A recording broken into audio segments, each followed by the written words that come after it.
Hello again, everyone. Edwin Learnard back once again.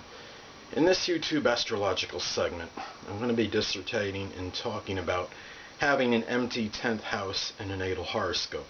The first thing I want to do is clear up any possible misperception or the misconceptions that might fall under this description, or I guess we could say, not description, but an interpretation of this, is that just because somebody doesn't have a planet or the 10th house isn't inhabiting a planet, doesn't mean that the person's not going to have a career or livelihood. It doesn't mean that the person will never achieve any kind of acclaim or accolades or any kind of recognition or notoriety. It doesn't mean the person won't have a dominant or authoritative parent.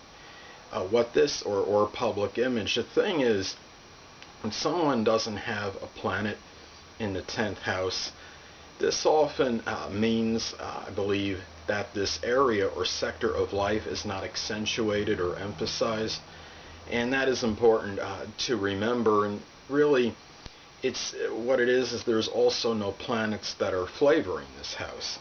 Now, the houses in a natal chart that have planets in them, those areas or sectors of life may be emphasized a little bit more, and this person may be putting forth a little bit more energy in matters pertaining to them.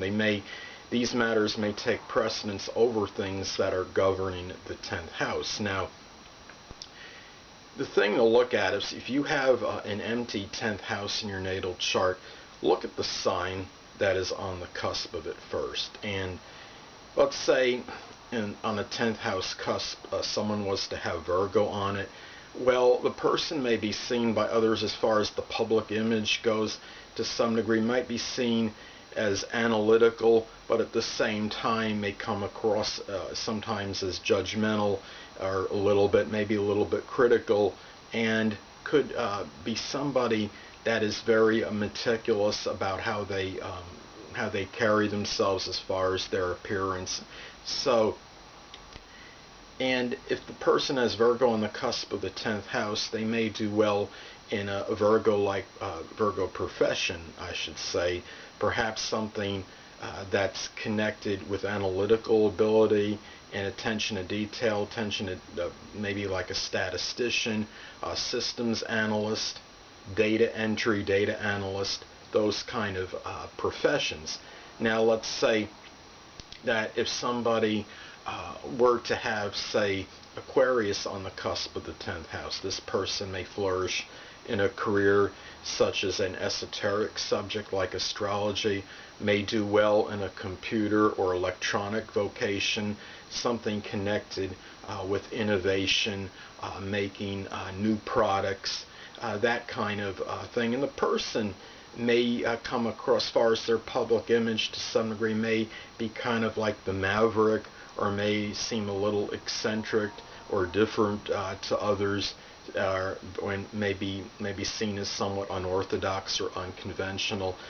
And another thing to look at the planet that rules the 10th house and see what house that is in. Now, let's say if somebody had the ruler of the 10th house posited in the 2nd house in their natal chart, this person may thrive perhaps in a profession like a Taurus-like profession, such as banking, finance, working as a stockbroker, perhaps even working as a pawnbroker, because Taurus generally will have a good conception and value of items, and it is the sign that's associated with money and things of a monetary nature. Someone with the ruler of the 10th and the 2nd may put a lot more emphasis on income generated, as far as opposed to a lot of other placements that someone could have in a natal chart. So, another example, let's say somebody has the ruler of the 10th house in the 6th house in the natal chart. This could be somebody that may do well in some kind of health, hygiene profession, working perhaps as a doctor or nutrition field, perhaps, and somebody in this person may actually do well being of service to somebody to some degree or capacity, and may actually enjoy a subservient or subordinate role in their profession. So those are some things to look at if you're to have an empty 10th house cusp. And also, if the ruler of that 10th house cusp, if it makes predominantly good aspects, that's another thing to take into consideration, because it could indicate that the person may do well. Well, it may not always mean they're going to flourish and be a phenomenal success in their career, but it could indicate that there may not be many obstructions on their, or I guess you could say obstacles on their way to their career attainments, and it may just show a lack of resistance and an easier path to some degree. Now, if another thing to consider, if you look at someone's, we could say transits.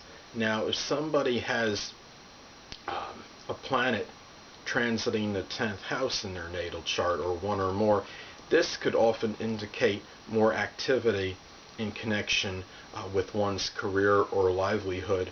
And if somebody, let's say, were to have Jupiter transiting the 10th house in their natal chart, this could be a fortuitous placement, but it could also expand and enlarge matters pertaining to one's career and public image, possible accolades maybe in their career, and maybe the dominant parent might even play a little more of a role.